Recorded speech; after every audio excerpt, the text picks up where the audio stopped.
Jessica Lahey, welcome to the Mindset Advantage podcast. I'm so glad you're here today. I am so excited to be here today. They say that the best way to learn is to teach. You hmm taught in a classroom for over 20 years. What did you hmm learn about you during that season of your life? Well, so much, but the biggest thing I learned is that I tend to teach. My default is to teach to people just like me. So in the classroom anyway, am very much an extrovert. So I tend to teach to extroverts. I was very much a people pleaser when I was, in school, and I was always the one with my raised hand. And that's just not how everyone conveys knowledge. That's not I would look at like who's actually putting in effort in my classroom, and that effort grade was really important to me. And yet I was evaluating effort based on the ways I was used to seeing effort from myself, like those overt displays of, oh, I know something, call on me, call on me. But that is definitely not how all kids learn. And I have to give credit to, my students who pushed back on me around that. And also huge props to Susan Cain, who wrote the book Quiet.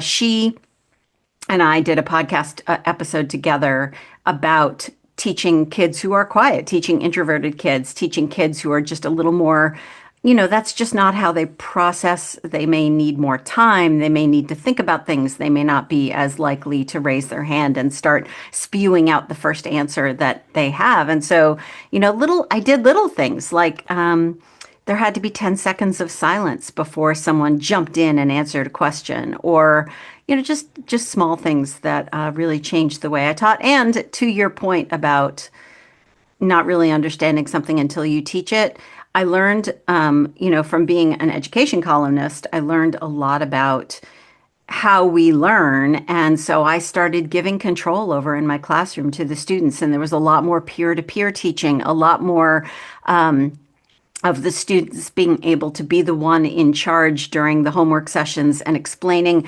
not just being able to identify what the right answer is and say, ah, ha, ha, I have the right answer, but being able to understand and empathize and perspective take a little bit with why someone may have given an incorrect answer on something. And that's not just about understanding and learning. That's about social emotional learning and, like I said, the perspective taking and the empathy and the ability to put yourself in someone else's mindset for a second. So many things. I wish, and I know every teacher says this, I so wish I could go back and get a do-over on like year one, year two, year five. I don't think I really settled in until like year 10. It's a big, steep learning curve, teaching is. It's a process, it's a journey. If you were to go back, what's one mistake that you made early in your career? Oh, just thinking I knew more than I did. Just thinking that, I was hired for, in my early career, I was hired for a lot of jobs at the last minute. So I was essentially just trying to stay 48 hours ahead of my students. And that was just how it happened.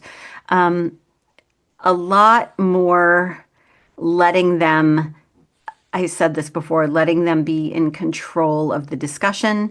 I was so scared, I think, that someone was going to stand at my door and watch me teach and evaluate my teaching and not see me teaching kids in straight rows who were always perfectly silent, who were always raising their hand when they had a question. That's not what learning looks like all the time. Some of the best learning I've ever had happen in my classroom happens in the presence of what looks like a little bit of chaos. And, I have tons of stories about other teachers that I've talked to about, how the best learning happens in their classroom and why that doesn't always look like what you think good teaching looks like. That sort of sage on the stage, downloading my brain to yours with all my wealth of knowledge. That's not what great teaching looks like. Lecturing is actually not great teaching. There's tons of studies on this that really smaller groups, peer-led, all that sort of stuff tends to be better than someone standing up in front of the classroom and downloading to a silent group of passive learners. This topic fascinates me. So I grew up in a house where my dad is a motivational speaker and he works Hmm. all around the country with high school age athletes. And my mom has been teaching for 20 plus years in eighth grade. And so I've kind of grown up in this environment. And what I've Hmm. found now doing my advising work, Jessica, and I work primarily with coaches and specifically in Hmm. high school teams. But what I've found, which is kind of interesting as of late, is that on a consistent basis, and this is just purely my observation, it's not an end all be all, it's just kind of what I see. But sometimes what I see, Jessica, is that school teaching coaches are a little bit more effective. They're sometimes more likable, and sometimes they have more impact than the non-school teaching coaches. Now, I'm not necessarily looking to debate whether that's right or wrong or whether people disagree with that. I'm not looking to go into crazy detail. Rather, what I'd love to break down Hmm. with you is what can non-school teaching coaches learn from school teaching coaches to help close that gap a little bit more? What are some of the things that they can learn even though they're not in the classroom per se? Hmm. Yeah, so becoming a teacher is there's so much stuff that is not taught to people wanting to become teachers. And luckily we're in a place now where some of the science of learning and the brain and how kids actually learn, how humans actually learn, has trickled down from academia into, the classroom. And understanding I think coaches, and this is again, huge generalization here. A lot of coaches are very concerned with, obedience and do what I say, not as I do, and just sort of follow the rules, right? You're quiet when I say be quiet, all that sort of stuff. As someone who has not only taught middle school for a long time, but has also taught in a drug and alcohol rehab for adolescents, kids who have been told they're dumb and have been told that school's not for them and have been told that and have learned through practice, through experience, that adults are not going to come through for them. My job as a teacher is to, number one, always come through for them, whether that's just to keep my word, whatever, but also to have this, sort of more trauma informed teaching perspective, which is, okay, I get that you're acting out, and keeping in the back of my mind, at least for the long term, why you're acting out and what could be going on with you is really, really important. One of the things we know from a teaching perspective, from a learning perspective, and those are two very different things, teaching and learning, very different things, is that the fastest way to interrupt learning is to introduce stress. Now, for some kids, competition is something that is antithetical to learning. And for some kids, it's not. And, I'm going to assume that kids who go into sports because they love it and they love the competition probably deal with that stress a little bit better. But for some kids, they don't. So if you're a youth sports leader, and as a coach, I use the word leader on purpose, you have to understand that there are some kids who are there not because they want to be the best, forward and score all the goals. As someone who has watched a lot of kids struggle through stuff that they didn't know how to articulate, but that came out as behavioral issues or came out as learning issues. Just keeping your eye on sorry to pun intended here, but keeping your eye on the ball, which is the learning, not necessarily the teaching. I'm not the main character here. The kids, are the main character. And I say this a lot to parents that we have to parent the kid we have, not the kid we wish we had or we thought we'd have, or the mini me version of, the kid. That I also have to teach the kids that are in front of me, not necessarily the kids that I sort of wish were in front of me. One of my favorite classes to teach in of all the classes I've ever taught is this high level advanced placement language and composition class in 11th grade and 12th grade. I love that class. But if I had gone to my rehab classroom with kids who have been barely hanging on since they were little in school, and I said to them, hey, here's what we're going to do today. Hang on, let's go. I need for you to act like honors 11th grade students. They won't trust me. They won't learn anything. I'm just wasting my time. You have to teach the kids right in front of you, or coach the kids in front of you, or parent the kids you have, as opposed to some other, group of kids you wish you had. And that's not to say that we can't be aspirational, we can't be optimistic, we can't be idealistic in terms of our, imagining where our kids can go. But in the meantime, the kids in front of us are the ones that are the most important, and our delusions over who those people are less important than who they really are. I liked the imagery of are we the main character or the kids the main character? Jessica, what Yeah, yeah. what gets in the way of coaches and leaders not seeing that? What gets in the way of that happening? Oh, fear. I think the reason I had main character energy as a teacher is because I was just hanging on by a thread. It's all so new, it's all so much that as long as I stood my ground and pretended I knew what was right and sort of said, no, no, no, this is the way we do it, because that's how I was taught, or because that's how I learned how to do it. Um, that's not getting us anywhere. I think some of the best educational moments I've had as a teacher was, for example, this one girl in middle school. I'm so proud of her for coming forward. She dropped my class. And the reason she dropped my class is because she wasn't learning anything, because I wasn't balancing her needs and the needs of some of the other kids in the class. And I was wasting her time. It's a difficult teaching is so hard because you're trying to teach so many different kids with so many different or coach so many different ability levels. But and for coaching, let me just put it this way. I have two kids, one kid who loves competition and loves being an athlete and all that sort of stuff. And then I have this emblematic picture of her at her first soccer practice ever. And it was just for fun. It was like there was a kid she knew whose dad had been a professional soccer player. And he's like, hey, let's play for fun. It'll be great. And she's sitting on the ball while everyone else is listening to him. But she's looking at me with this look on her face like, I cannot believe you're making me do this. And some of the early play for fun coaches she had, not that one, he was great, but some of the early coaches, oh, everybody's doing it, let's do it. We're like hardcore and didn't care that she was dealing with a lot of stuff that was coming out on the playing field and that she hated every moment of it. And, I just wish that there was more ability of coaches to realize that we're not in it for the win when these kids are six. We're in it for the love of movement and getting your heart rate up and playing with other people and all that sort of stuff.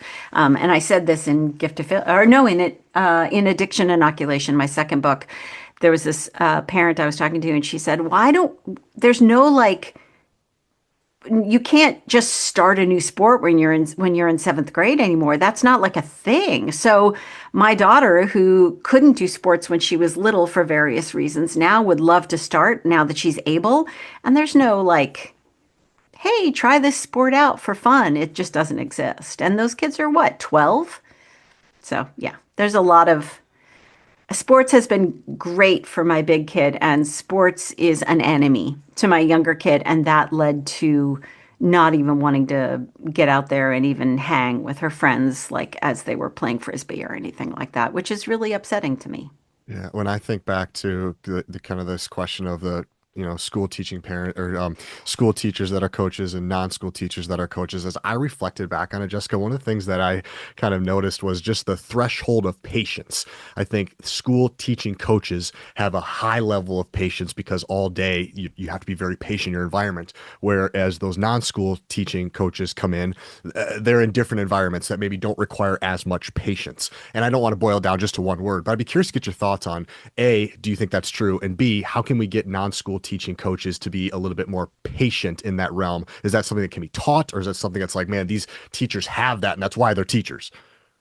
I don't think it's just patience. I think it's the understanding that the relationship is so much deeper than just what happens out during practice. Like, Uh, for example, at most schools where I've ever worked, teachers also have to coach something. And there's so many teachers where like, I've never done this sport before in my life. So it's clearly less about, they're learning on the fly, but they're also realizing that this is about a long-term relationship. I mean, one of my favorite teaching gigs I ever had, I taught kids in sixth, seventh, and eighth grade. If I messed up that relationship because I was mad at the kid, or I didn't like the kid, or the kid didn't like me, and I didn't find a way to make that work, I'm screwed for 3 years, with that kid. That kid's never going to learn from me. I had at the rehab, a lot of the kids that I taught there were would push her buttons on purpose in order to prove their point that adults would not come through for them.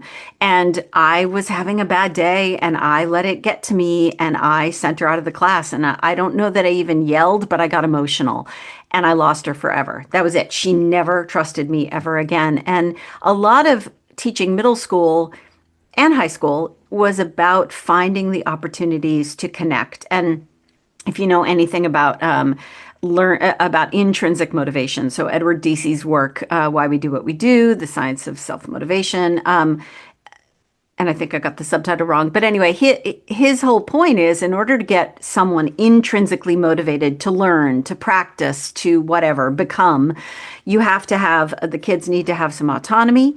They have to feel competent. You have to give them opportunities to feel competent, not just confident, not just optimistic and hopeful, but actually competent.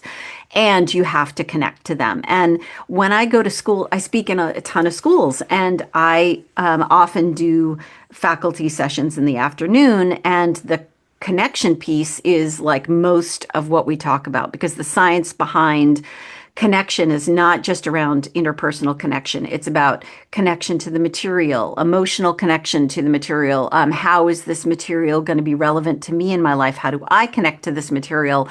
How can I use this material to make the world better or make my life better? So it's not just about like, do I like this kid? Do they like me? That's a very small part of it. And in fact, for some teachers, it's not at all a part of it because, like I said, there are some kids we're never going to vibe with. But when I talk to parents, it's the autonomy, supportive parenting, and the competence piece that we really focus on.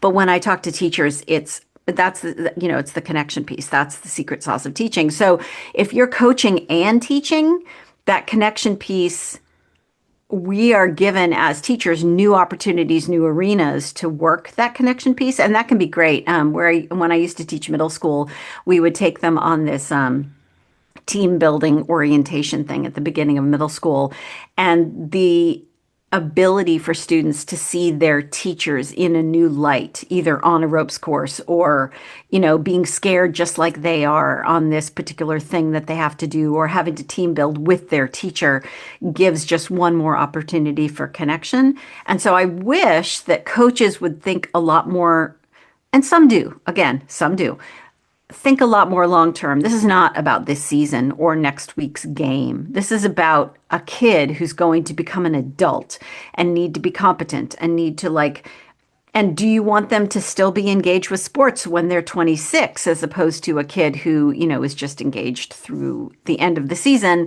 when their parents are finally going to say, okay, now since you stuck out the season, if you really want to quit, you can still quit. There's a lot more moving pieces. There's a lot more to pay attention to when you're involved in their whole life and not just their sports life. I think there's a lot in here, and I would love to double click and see if we can give some Sure, of takeaways. course. Okay, Yeah, so yeah, yeah. so let's go if we can. Let's go to that relatedness bucket, and if we can talk specifically to coaches, Jessica, what are some hmm ways that we could did you use relatedness? Was that the word that you used? Or did you say Connection. I just connection? Okay. used yeah, yeah. A very open-ended question, but take it where you want. How can coaches create an even better connection with their hmm athletes? What does it look like and perhaps what doesn't it look like? Yeah, so let's stick with first what it doesn't look like. So when I first started teaching at the rehab, I had to sign a contract, all the employees did, saying that I would not tell the kids anything personal about me and I would not ask them anything personal about them, which I don't know how. I was their writing and English teacher. As a writing teacher, you have to know that I'm the first one who's going to find out. Often, I'm the first one who's going to find out about the self-harming behavior or the sexual abuse or the suicide attempt. This has come up many times over my career. So that's kind of out the window, but I had to play by the rules in order to not get fired. So about the same time, I found out about a study that was done by Hunter Gelbach at Harvard's Graduate School of Education. He's now somewhere else, where he was looking at how teachers could quickly build rapport, connection with students without giving them their cell number and asking them over for dinner. That's just not appropriate, right? But we need to build rapport really quickly. And what they found, and this was one study, and hardly anything is true after one study, but this is one study where they had the teachers and the students take do a little survey about some things like what's your favorite sports team, what's your favorite color, what do you think makes for a good friend, all that kind of stuff.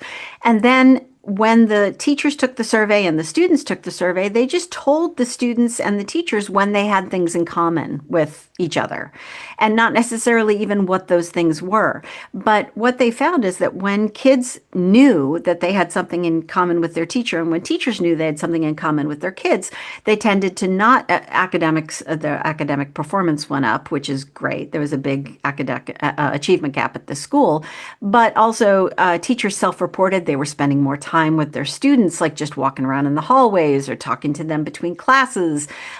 There are ways you can create connection with kids, even if it's just talking about your dog or there was this one kid that told me early on in my classroom, one of my rules was you at least have to have an independent reading book in your possession.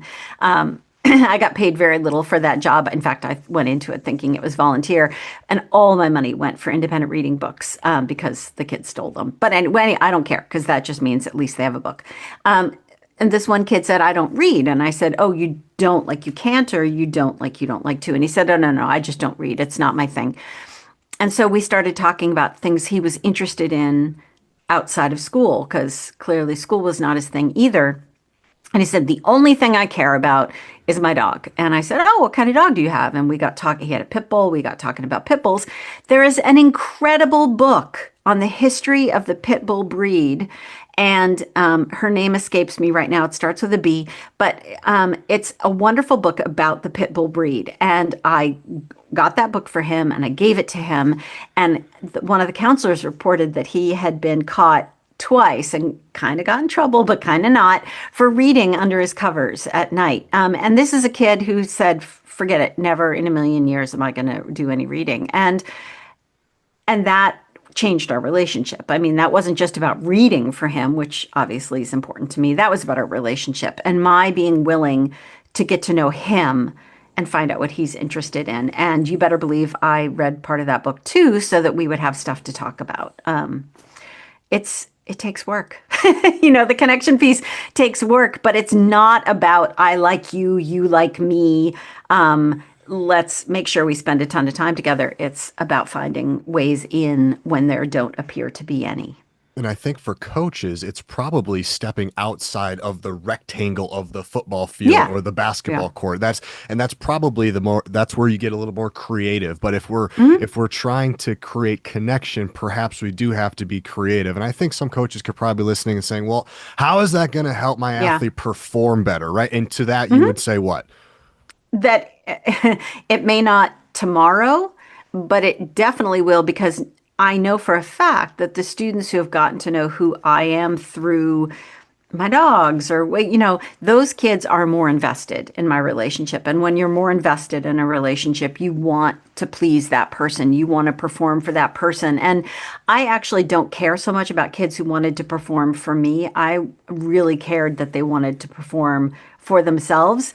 But the fact that an adult sees them, hears them, knows who they are for who they are, not who we wish they were, those kids tend to then create more faith in themselves. There's a thing called self-efficacy that is, I think, one of the most important things we can do for kids is boost their feelings of self-efficacy. And it's related to a really wonderful definition. The definition of self-efficacy is actually quite related to this wonderful definition of hope that an old friend of mine who has since passed used, which is number one, hope is knowing that things can be better, that things can be different. And number two, knowing that you have the power to make it so. Self-efficacy is the understanding that if your life or your situation is not the way you want it, that if you take action, that positive change will come from that.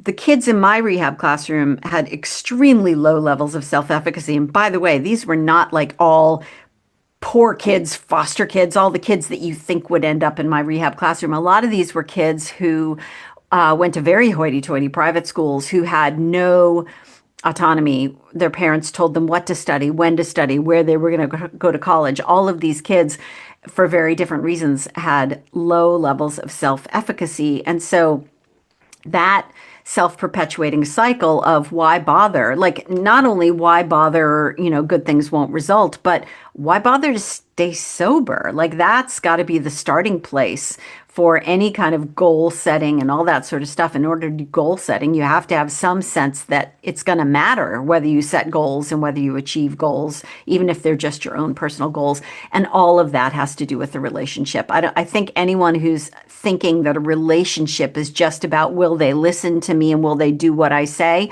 is grossly underestimating what a relationship is. And if you want to learn more about that, there's a guy named Lou Cozolino. Read his work. That's all about, the psychology of relationships and what that does to learning and what that does to efficacy and what that does to the way people show up in the world. Relationships are everything. Very well said. Let's talk about autonomy for a second. Yeah. In your book, you say autonomy is the holy grail of parenting, and I'm a part of this Yeah. group called "What Drives Winning," where we look at Hmm. winning environments and cultures, and every other Monday we sit and we talk about some of the strategies that we've seen advising some groups, and a lot of the time is spent kind of studying the best coaches in the world, and one of the best coaches that gets talked about a lot in this group is Mark Dagnall, and he's the head coach at the Oklahoma City Thunder basketball team that just won the Hmm. championship, and he brought this team in, and in 4 years he turned them into like a 10-win team into winning the championship. And he was recently asked about his thoughts on autonomy. So he said one of the things that's different about my team that's different than every other team in the NBA is 2 to 3 times per week we set up time during practice for the guys to play 5-on-5 pickup basketball. There's no referees. He goes, I'm there to run the clock and I'll hand Hmm. the ball if it goes out of bounds, but I'm very silent. And me and my coaching staff, we're really there to observe because we want to see a Hmm. couple things. Can they figure out things on their own? And these are grown men Hmm. we're talking about here. Can they Right. figure out things on their own? Can they decide who's going to get fouled and what are they going to do? Can they figure out how to overcome conflict? And then they also kind of look at, what are some of the dynamics between the teams, like who's really respected, who's not. But I thought this Hmm. was so fascinating, Jessica, at the highest level. The Uh-huh. NBA, these guys are playing pickup basketball 2 to 3 days a week. This is rare if you look at any other sports program in the Hmm. NBA, but he kind of contributed that to the autonomy and the strength of their team. What are your thoughts on that, and how can coaches kind of use that sort of framework if we really want to double down on this motivation theory? Yeah, so there are two, when it comes to parenting and sports, there are two, they both come from pretty much the same person. Two things I've heard that rocked my world. One just showed up in my social media feed just recently, and it was Abby Wambach was on being interviewed somewhere, soccer, Abby Wambach. Not that, for me, I'm the kind of person you would probably need to say that to, but I get that the audience will know who Abby Wambach is. She was on a podcast, and the question was posed, I can't make it to all of my kids' practices. Do I need to be going to all the practices? And Abby was like, absolutely not. You do not need to be going to those practices because practices are for the kids to try things that are new, to try something and fail. And if they're constantly looking over at you and wanting to appease you from the sidelines, then they are not going to take the risks that they need to take in order, even just to see if, oh, that doesn't work. What was I thinking? Or, one of the things that I do that's so important to me, every single time I speak, I try one new thing. And it's scarier for me when someone I know is in the audience. I can do it when I feel like I have the freedom to screw up one thing when, it's not going to come back and bite me in the butt because someone will say, do you remember that time in Florida when you said that dumb joke and it just didn't fly? It was really interesting because this woman looked at Abby Wambach and said, like, seriously, I shouldn't be going to the practices? And she's like, I promise you, the risk taking that your kid needs to do for good or for bad when it comes to the development of that kid as an athlete is going to happen more often when they are given a little bit of the space to make those mistakes and to have it be okay. In The Gift of Failure, there's this one section where I quote someone who worked with a high level amateur athletes, and he said, I asked them all what their favorite thing about youth sports was and what their least favorite thing about youth sports was. And their least favorite thing about youth sports was the ride home with their parents after the big game.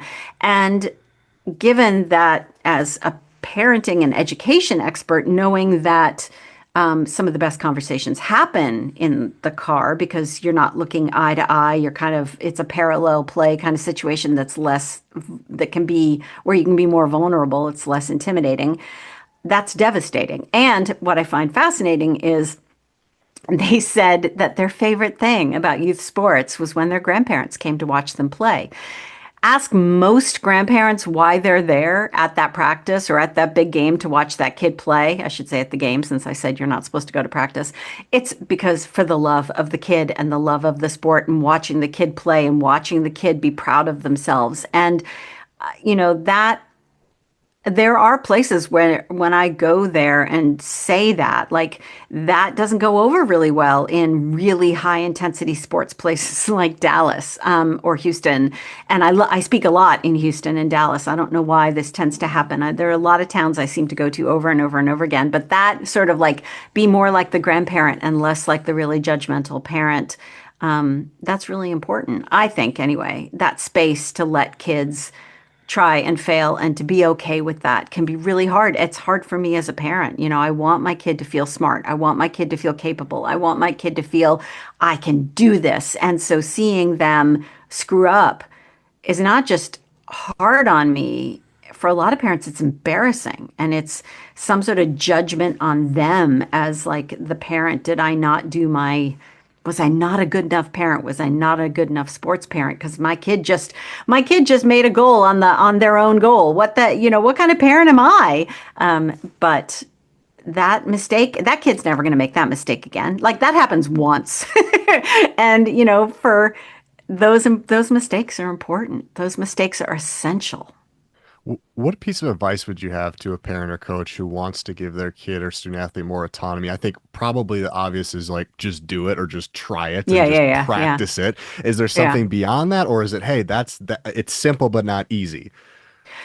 Both of you go out together and try a sport that neither of you have done before. Go play together. Go do something else. Go do archery. It doesn't have to be like if you are a soccer player, try something completely different, tennis, something. Take a lesson together.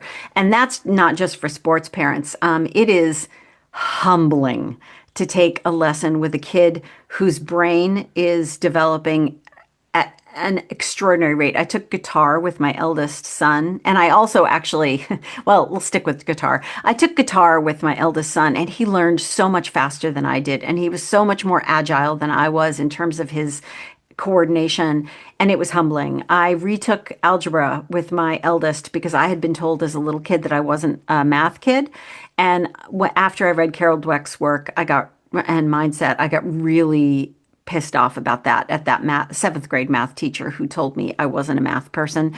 So I retook Algebra 1 from my colleague Allison, who happened to be teaching next door during my free period. And that kid, my kid who I retook algebra with, he's now actually an economist. So really great at math. And it was humbling and it was funny and it was enlightening. And he got to feel this extraordinary sense of competence greater than mine, as opposed to, kid, let me tell you how to do that. When I made that play when I was in high school, here's how I pulled it off. The whole like him helping me with my homework. Oh Wow, my gosh, it was amazing. It was very cool. amazing. So just try something you're both on the same, beginner's mind sort of place with. And it'll be funny and you'll laugh and it'll be a bonding moment because your kid needs to see you try things. Parents come to me all the time. They're like, oh, my kid is such a perfectionist and won't try things that are new or difficult for them because they're so afraid they're going to screw it up. And my answer is always, do they ever see you do that? Are you modeling that for them as a value? And inevitably, what I hear is, oh, well, I work, I'm busy. We don't want to feel dumb or stupid or clumsy. It's awful. It's awful. But sometimes we have to do that for the benefit of, look, it's good to be a beginner at things because, look at the football players who take ballet or the football players who do Pilates or the football players who do yoga class. A friend of mine writes romance novels and she invented a hockey team, and those hockey players have to go do stuff like, yoga and feel like they don't know what the heck they're doing. And it's good for everybody. In your 20 plus years of teaching, observing, and researching, what have you learned about the best teachers and coaches when it comes to giving praise and giving feedback? What are some lessons that you've learned in the trenches that my coaches can take with them about praise and feedback?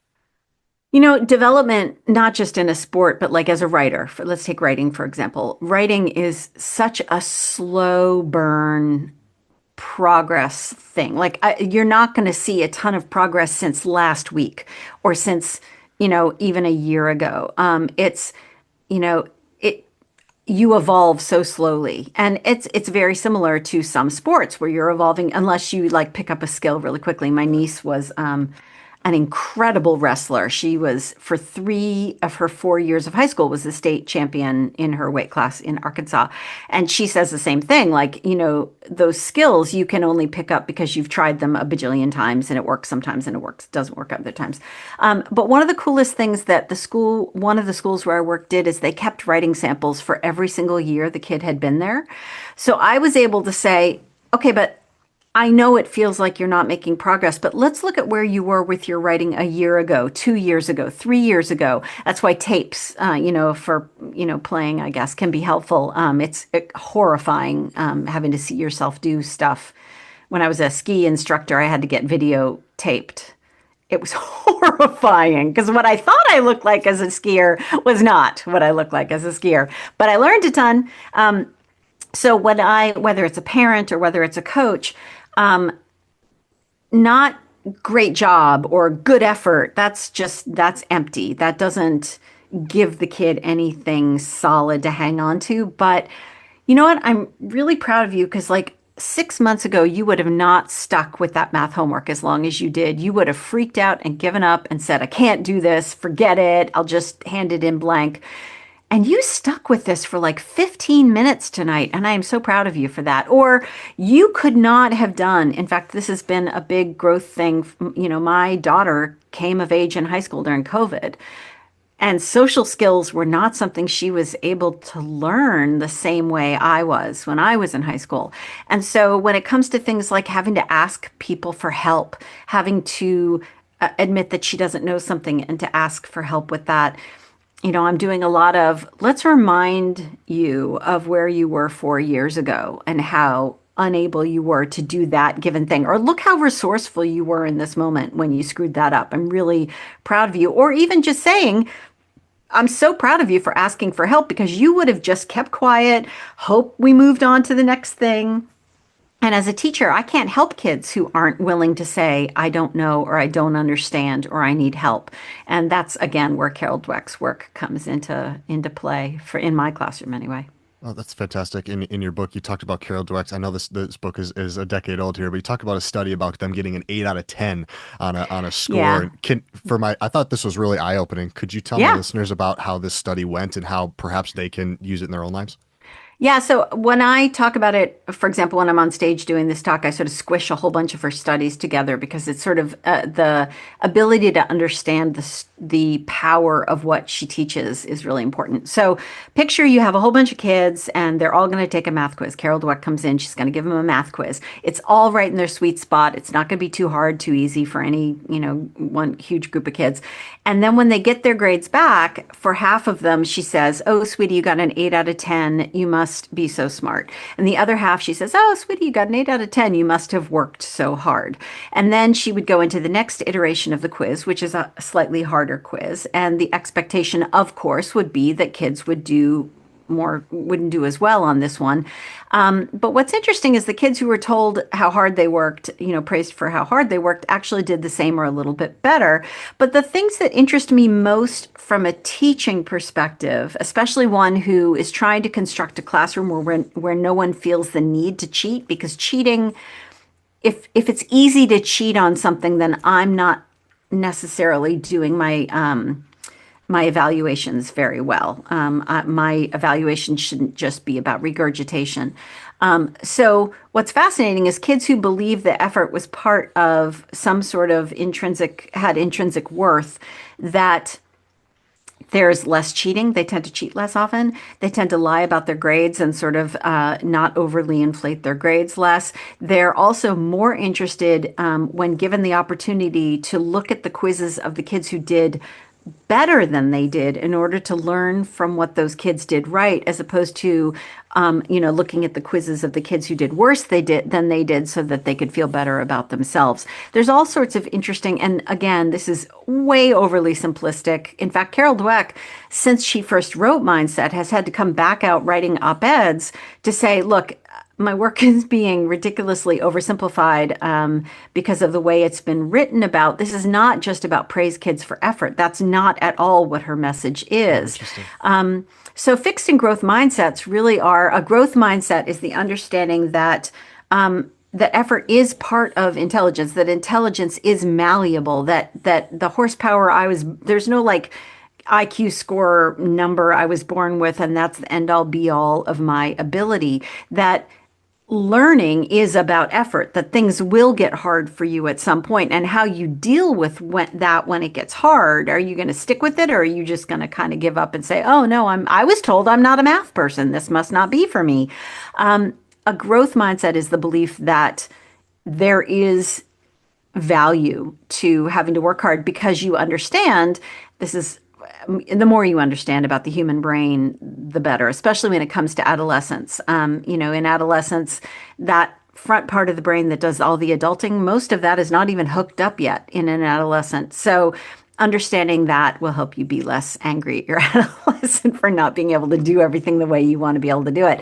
But understanding that the more we try things that are difficult for us or that stretch us, remember when I was talking about taking a class with your kid, guitar, gymnastics, whatever, you are building so many more connections in your brain. Even you as an adult who has a fully cooked, done connected brain, your kid, 10 times more connections being made. And when I say 10 times, that's not a real number. That's hyperbole. But understanding that the more you're pushing yourself outside your comfort zone in directions, maybe in motor function, as opposed to, I'm very much in my head thinking all the time, and I am a very clumsy human being. But if I were to take gymnastics, or if I were to take dance, or if I were to take a movement class, I would build new connections in my brain. Understanding that is really at the heart of what Carol Dweck's work is about. Having a growth mindset as opposed to a fixed mindset of, nope, that's it. That's my ability level. I got to do with it. This is that's my horsepower, and I'm stuck with that. Let's talk about this amazing book. We could jam on all this other stuff for hours, and I know we're getting near time here. But the gift of failure, how the best parents learn to let go, and we've talked about some of the stuff. How the best parents learn to let go so their child can succeed. This is a huge part of what I talk about as a mental performance coach, is Mhm. reframing failure. And the question Yeah. I typically ask is, what's your relationship like with failure? Because I think when you see it as a relationship, there's some things that we can kind of work through. So let's dive into this topic. What I first want to here is what are some of the steps for athletes and coaches to see failure as a gift instead of a final death sentence? I'm dying that you're using the term reframing, because that's one of my favorite terms. I mean, I think in terms of the effort to, as a parent, to help reframe mistakes for kids. So, one of the best things I ever learned, and forgive me, I do not remember where exactly I learned it, was if you want to help kids reframe mistakes or something that they feel like they did badly, or something they failed at, is to treat failures as specifically as possible. So, kid comes home from school and they say, "That's it. My teacher hates me. She hates me." And you start to dig in a little, and you're like, "Okay, why do you think your teacher hates me?" And it turns out that the teachers got upset with your kid because your kid was speaking to her friend when she was supposed to be listening. And then you say, "Okay, so it sounds like your teacher is upset with you about this so what are some very specific things you could do next time in order to make sure that you're listening instead of talking to your friends? Or what are some ways that you could let your teacher know that you've learned something, that you're going to try hard next not to do that next time?" And that could be an apology, that could be going in and talking to the teacher. And then treat wins as generally as possible. It's not about that one thing you did right this time. It's about Okay, so you say your teacher loves you now? That's great. What did you do differently? Well, I went in and I told my teacher I was sorry for yesterday and that I was going to try harder. And then you say to your kid, this is not just about listening. You just showed your teacher that you care about what your teacher thinks about you, that you care about the fact that you frustrated her a little bit yesterday when you were talking, when she was talking, and that you're interested in doing better next time. That's because you're the kind of kid who is interested in being better, who wants to be the best version of yourself. And that's why, your teacher is really happy with you today. Makes failures as specific as possible and make successes as general as possible. And the reason that's so important, especially when it comes to kids, is you're putting the locus of control back in their power. What you're saying is you have control over whether you talk or don't talk in this moment, that very specific thing that made your teacher a little bit upset with you.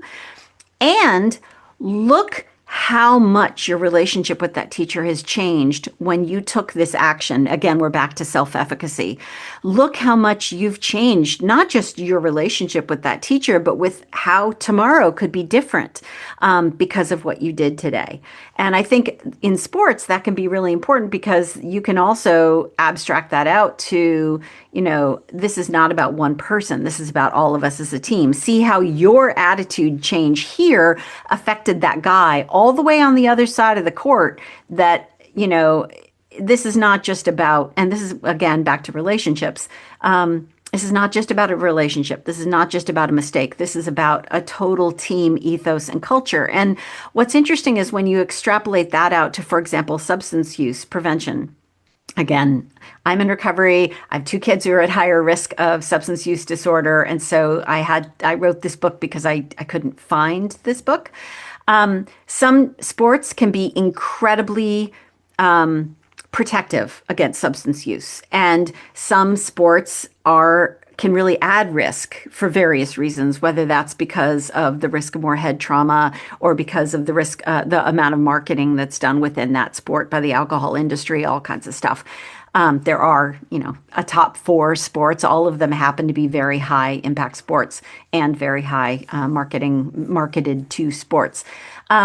But when we think about whether or not sports is going to help protect a kid from all kinds of negative health outcomes versus whether sports is going to be a very important protective factor for them.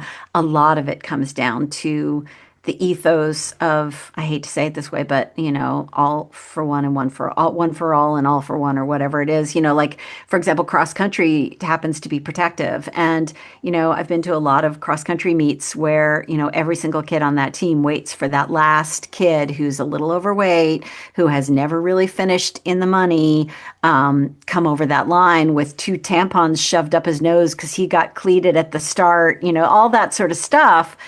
That's an important part of the team too. And I think we need to bring that back to who we're elevating, to the leadership positions, what is our ethos around, for example, drugs and alcohol on this team, and the leaders on the team drive that. So this is very much about a community and connection and relationships. And I know it sounds squishy.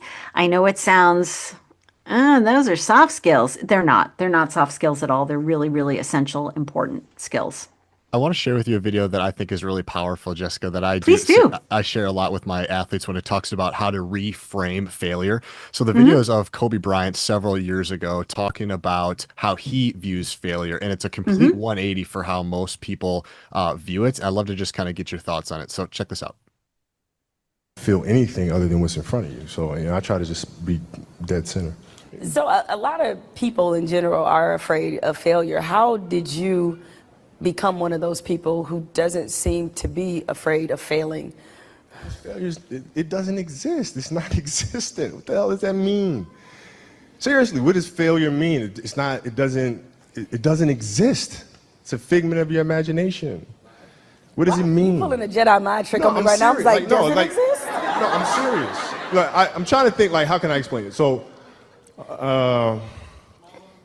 let's use happy endings, right? And then we can relate this to failure, why it's not existent. Everybody talks about, everybody wants a happy ending, right? Now let's go to the reality of it, right? Let's look at a fairy tale story. Let's look at Snow White. She gets a happy ending. She finds Prince, whatever. She goes on. She lives happily ever after. Well, I call bullshit on that because 2 months later, the fact is they had an argument and he's sleeping on the couch.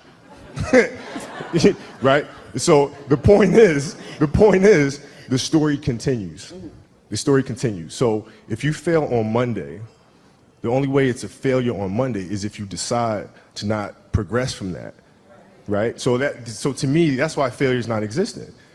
Because, if I fail today, okay, I'm going to learn something from that failure, and I'm going to try again on Tuesday. And I fail, and I'm going to try again on Wednesday. So it doesn't exist. You know what? Should my ratings go in the tank? That's exactly what I'm going to say to the bosses. Hey, it doesn't exist. Yeah, but you know what? We should try it again on Thursday. If your ratings go in the tank, and which they won't, but if they did, you had learned a valuable lesson. You had learned a bunch of ways of how not to make a show that sucks. So then the next one will be better than the last one, right?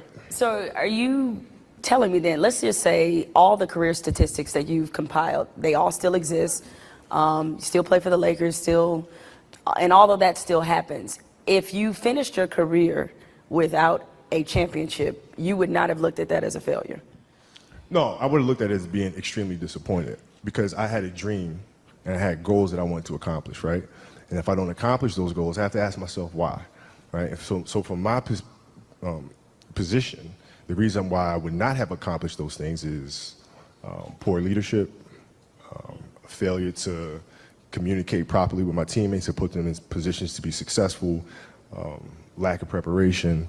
All those things would be reasons why I don't win, right? So now, if that was the case, in my career, I have to sit and I have to analyze that. And then as I move and I evolve, post basketball into business or whatever, those same weaknesses are going to reveal themselves there, right? So if I don't learn from that, I'm going to struggle here too, right? So I can take those situations and learn from those and have them, make me a better person later in life. But if I don't take that stuff and apply that someplace else, then that's failing, which to me is the worst possible thing you could ever have, is to stop and to not learn. Jessica, what'd you think? So he said something. So when Gift of Failure, when I was working on that book, I was trying to think of lots of ways to make it easier for my kids to talk about and to try things that are really scary for them and to take risks. So we stopped talking, for the most part anyway, about grades in our house. We just stopped doing it. What we started talking about was goals. And so every season, and we still try to do this, every season we get together. Sometimes it's on Zoom, and because we live in different places now, and we have to come up with 3 goals for the coming season. Seasons are really nice, whether you're talking about habit formation and Charles Duhigg, all that stuff. A season's a nice span of time. And what are the 3 goals I have for this coming season? And one of them has to scare me a little bit, just in terms of it has to be a reach. And,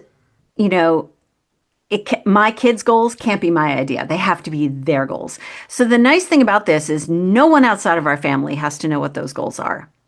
There are personal goals. I trust the 4 people, the 4 of us together, 3 other people in my family to, they're not going to mock me. Like if I come back in a season, then when we make our next goals and we talk about how the goals from the season before went, there's not going to be like any mocking. There's going to be, okay, what'd you learn from that? What are you going to do differently next time? There are goals and I keep all of the index cards that we've ever used for our goals. And sometimes there are things like, you know what, I feel like I'm stagnating a little. I love my friends, but I feel like I need to make some friends outside of this friend group. And when one of my kids said that, I was like, I had no idea that was a goal for this kid. And it was a really important goal for this kid. Those having the ability where he talked about his goals not having been met as opposed to failing, 2 very different things. And so I really encourage people to start thinking out in terms of personal goals. When I was teaching middle school, in our advisory system, we always had in our plan book a space for this week's goals and my long-term goals. And it was just something I actually taught at in my rehab classroom as well. There's an incredible documentary. It's only 15 minutes long. made by REI, the outdoor company, called Follow Through. And it's this woman, Caroline Gleich. She just ran for Senate, actually, in the state of Utah. Didn't make it. First Democrat, though, to create that big of she had a bigger span between Republican and Democrat votes that had happened in a long time. And she ran on a climate platform. She wanted to be able to ski the 40 chutes in the shooting gallery in the Wasatch Range. So the idea was she can just walk out her door and do that. She had to take her avalanche certification. She had to up her mountaineering skills. She had to do all kinds of things. So I have my students watch this short documentary. And full disclosure, Caroline was a student of mine when I taught at her school back in Utah. She slogged through all of those goals. And P.S., her stepbrother died in an avalanche, and she's going to ski one of the chutes he died in.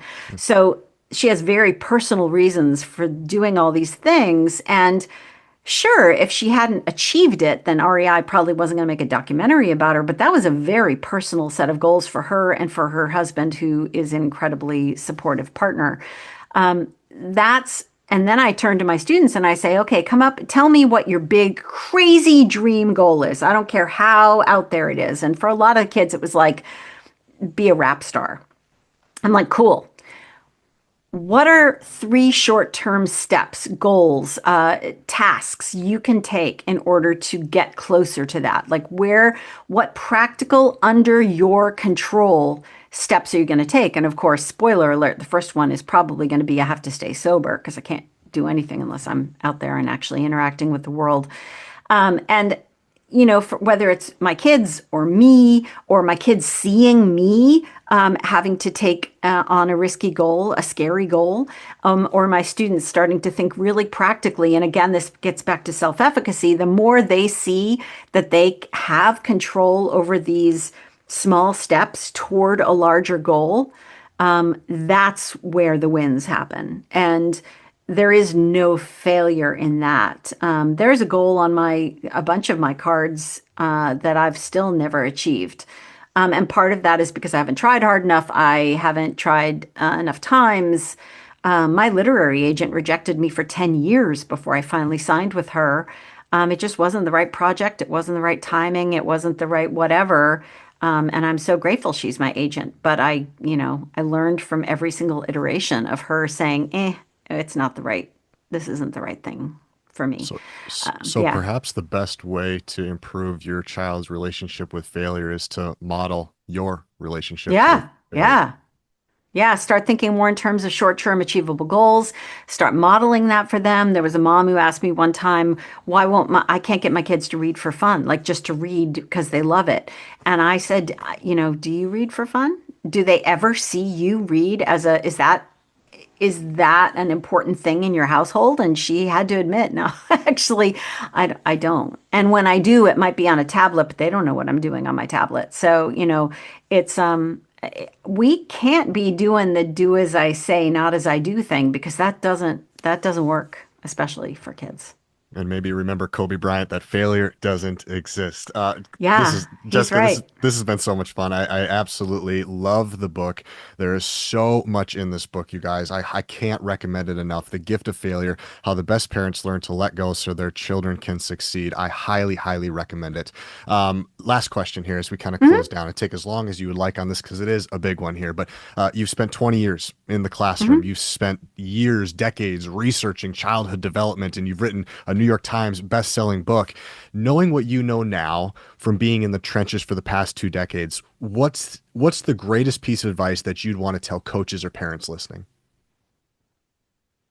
So I was asked when I was on Tim Ferriss's show, I was asked about my billboard statement, like what's the thing I would put on a bill? And I have to say, I think it's the same answer, which is there's a quote from Dr. Albert Schweitzer, knowing what we know now, probably a little more problematic than I would like as a human being. But this white guy who went to Africa, started this Lambrene hospital, heard that people in Africa weren't be able to get health care, especially out in the middle of nowhere. And so decided, in his words, I decided to make my life my argument. I can bitch and moan all I want about what all those other people out there won't do. and all the ways they're failing us as a human race, and the way they're failing us, and the way, oh, all these people did all this stuff, and makes it so that I can't do whatever. But unless I'm starting with myself, unless I'm making my life my own argument, and that comes down to modeling, that comes down to, I can't tell my kids or my students to do something that I wouldn't at least be willing to try myself. Right now is a really hard time to be a human being, and I've had to realize that if I want people to be kind, and I want people to be empathetic, and I want people to go out of their way for other people, then I got to start with me. So that's all I can do, and that's been my goal. And I hope that some of that rubs off on my students, my willingness to say I was wrong.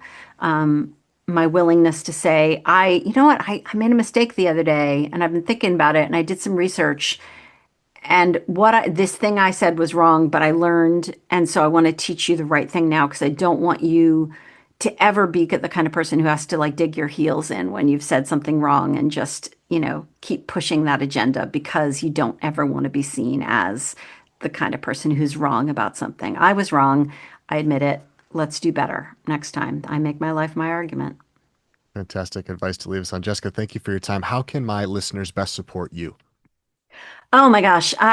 So everything, if you ever want to find out about me, and coming to speak at your kid's school or whatever, I do all kinds of stuff like I've spoken with like US Club Soccer and all kinds of businesses. That's all at jessicalahey.com. And then there's a place I do a lot of writing just for me, and that's at jesslahey.substack.com. But everything you could ever, if you want to find me, over at jessicalahey.com. A friend of mine said, if it's hard to get people to come and listen to you talk about substance use prevention, why don't you make these short videos so that people can consume it in the privacy of their own home? So there's like 400 videos over on my website under video, whether it's gift of failure content or substance use prevention content, it's all there. So And it's all really good. jessicalahey.com or I had a chance. I had a chance to go through them all. It's somebody that likes to like watch videos. It's very digestible, and it's 90 fantastic. seconds. You can do One a day anything for 90 one a day is seconds. fantastic for parents looking Yeah. for more resources. Obviously, get the book and then check out those videos as well. Jessica, thank you for your time. Thank you for your wisdom, and Thank thank you for you. being here today. I really appreciate you. This was really, really fun. Thank you so much.